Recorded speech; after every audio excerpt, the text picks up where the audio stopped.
أسرع طريقة لعمل صينية البطاطس. أول حاجة أنا جبت بصلاية كبيرة وبطاطسيتين وطماطماية وفلفلاية قطعتهم كلهم شرايح كده، وبعد كده حطيت البصلة في الصينية وحطيت عليها التوابل وفركتها كويس عشان خاطر البصلة تتنكه.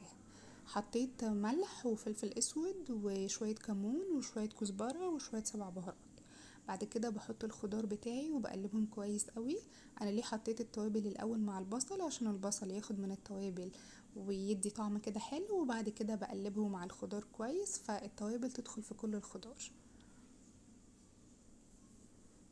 بعد كده بحط تقريبا معلقة سمنة وبقلبها كويس، وبعد كده بحط كوباية شوربة. لو ما عندكوش شوربة فراخ او لحمة تقدروا تستخدموا كوباية مية تحطوا عليها مرقة الدجاج. بترفعوها على النار وبتفضلوا تقلبوها لحد ما تدبل بالشكل ده. بعد كده انا جبت لحمة، دي طبعا خطوة اضافية، ممكن تعملوها من غير لحمة او من غير فراخ تبقى سادة.